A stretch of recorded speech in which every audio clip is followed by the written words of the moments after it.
In the center of the company headquarters to the auditorium is facade embellished with the 5 consume stars whose bright red had faded to the pale lost color. Here in the production court, the auditorium held the same status as an ancestral shrine did in the old days. This kind of hall was now found all over China, in factories and the communities, in the government organizations, schools, and army units. Above the stage hung a portrait of the Mao with the Marx and the Engels on his left and the Lenin and the Stalin on his right. All facing the center of the hall, their eyes fixed on the far distance. No matter how exhausting the day's labor might have been, every evening the company would hold a meeting after dinner.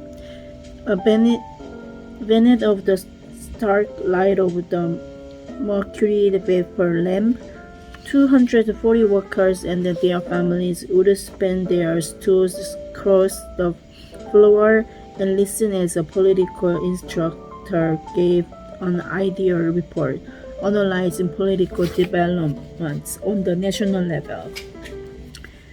In this era, when politics invaded all aspects of life, at the dawn of each day, one had to recast Chairman Mao's instructions before beginning work or study, and at the end of the day, a similar ritual was conducted. There was a reporting to the chairman on the progress of one's work or study that day. The political instructor needed to provide guidance in carrying out the party line, in implementing party politics and executing the decision and the directive of the higher authorities. And in studying Marxism, Leninism, and Mao Zedong thought, after that, the commander would assess the day's work and the line of the following day's assignment. Typically, those who fell into the 5 black catalogs would be called into the front of the stage, where they would have to bow their heads penitently toward the audience before. When if my father was clearly present, the presiding officer would yell, "Is the big rightist itching here?" To add "big" in front of the rightist was standard practice when referring to my father, given his reputation in Peg as a writer. On one occasion, he was even denounced as a bourgeois novelist under odd title, since it was his poetry that had made him famous. But the audience actually had no interest in who he was or what he had done in life. Everything said at the meeting was seen as a standard procedure and perfectly reasonable, for the revolution needed to have enemies. Without them, people would feel deep unease. So when summoned, father would rise from his stool, thread his way through the crowd, and take his place on the stage. His hair would flop down over his forehead as he bowed low in acknowledgement of his crime. For the moment, the audience would quiet down before resuming its customary insouciance, the children running wild as the men shared the crude joke and the women breastfed their babies, or kneaded or cracked sunflower seeds between their teeth while they gossiped. If the authority on the stage said, "Now we will let the big righteous itching live," father would promptly exit the hall.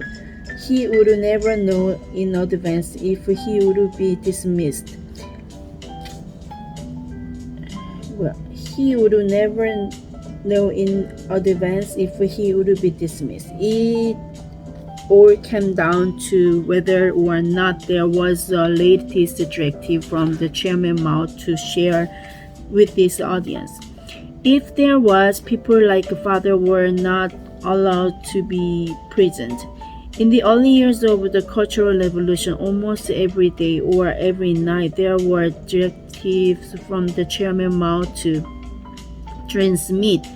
The company's clerk would write them down word by word and line by line as they were read out over the telephone before they were shared publicly at the nightly meetings. These messages served a function similar to Donald Trump's late-night tweets while in office. They were the direct communication of the leader's thought to his devoted followers, enhancing the sanctity of his authority. In the Chinese case, these pronouncements went even further, requiring the total compliance. No sooner were they announced than a cacophony of gongs and drums would celebrate the imparting of Mao's wisdom, and the listener would be injected with a new energy. Here and across the country, such scenes were enacted day after day, and it was years before the issuing the latest directive was discontinued. The Cultural Revolution, we were told, was a deeper brother when a new stage in the development of the socialist revolution, which was a revolution that touches people to their very souls. The goal was to dislodge the power holders who are taking the capitalist road, critique the bourgeois reactionary academy authorities, critique the ideology of the bourgeois and of the exploiting classes, and the reform education, culture, and everything in the superstructure that does not conform to the socialist economic base in order to consolidate and develop the socialist system. When I was growing up, everyday life was saturated with this kind of the overblown languages, and though its meaning was hard to grasp, it seemed to have a hypnotic or narcotic properties. Everyone was possessed by it. The Austrian also doubled as a dining hall. At mealtime every day, my father was required to stand at the entrance and then banging on the old enamel washboard, announcing to all that he was a righteous and a criminal. He soon became a familiar sight, and the workers would walk past him without a second thought, forming a long line at the kitchen hatch. There they had to hand in their dishes and the food coupon and recite a quotation by Chairman Mao before the cook would let out a portion of the food. The cook would recite the quotation at the same time and affirming his commitment to the revolution. Our life was a stage with everyone and automatically playing their appointed roles. Father's failure to appear at his unusual spot at the entrance of the hall might indicate some greater misfortune was underway, and people would get anxious. In his era of the diary, routine, and the material scarcity, the kitchen served as a focus of the people's imagination. Even if little changes from one day to the next, each morning the cook would mix cornmeal with the warm water and then place the dough into the middle quarter kg drawer. Then stack 5 such drawers inside an iron pot and steam them on 30 minutes. When the lid was lifted off, the whole kitchen would fill with the steam, and the cook would carve up the cornbread vertically or horizontally. Each square piece weighing 200 grams. To show his impartiality, he would weight the block publicly. This same cornbread would be served from the first day of the year to the last, except on May 1st, International Workers' Day, and the October 1st, National Day. When the cornbread would acquire a thin red layer made up of the sugar and possibly jujube, if someone was lucky enough to find the jujube in their cornbread, this would always start some excitement. The company had large expenses of the cornfield, but we never once had fresh cornmeal to eat, only well-leaf grain that had been a storage for goodness knows how long. It scarped your throat roughly as you swallowed, and the leaked of the mold and the gasoline. Each one of us, Father Gaojian and I, received an allowance of just 15 yuan a month, which at the time equaled a little over $5, so our combined income came to only 45 yuan a month, whereas the regular workers' pay was 38.92 yuan. Father smoked a cheap brand of cigarette that cost 5 fun a peg and they gave off an acrid smell like a singed wool. Often a cigarette would stop burning after just a couple of puffs. Thanks to this cigarette, father's military pedal's jacket acquired several more holes. Matches were classified as combat with readiness material, and each family was allocated a single box per month. Often we would run out of the matches, and to start a fire in the stove, I would have to borrow the light from the neighbors. To save the money, my father switches the smoking to tobacco that the company itself grew. We would use the old receipt to roll little paper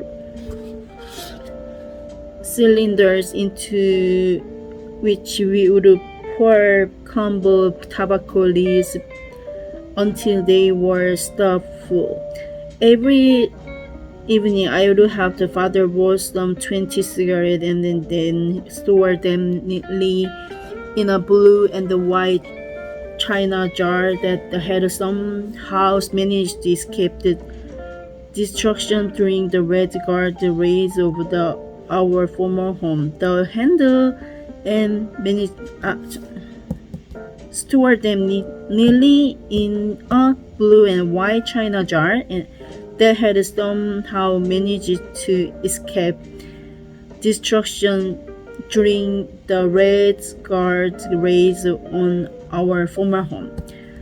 The handle and lid were pure silver, and on the body of the jar were painted a little bridge over the stream and the page boy with the guitar next to the rocky outcrop, low hanging the weeping willows, and that cheat cottage. It would frame the window half open. The jar brightened even the diminished corner with the luster of its white porcelain and the cobweb blue. At night fell an impenetrable.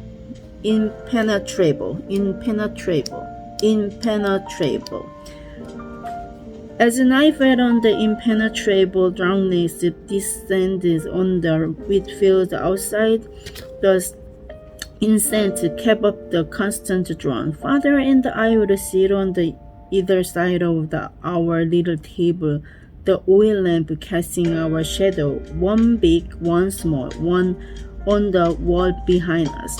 My mind was often as bare as the room itself, empty of imagination and empty of the memories. And my father and I were like a stranger, with nothing to say to each other. I would often simply stare into the lamp jumping flame. Sometimes, however, just when I was about to nod off, father would begin to rummage through his memories and reminisce about his past. Gradually, I would be transported to the places he had been, meeting the man and the woman he had known, and gaining some understanding of his loves and his marriages. As he talked, it was as though I wasn't there. His storytelling seemed to have no purpose beyond making sure his stream of the memories did not dry up. In Little Siberia, isolation forged a closeness between us, and the material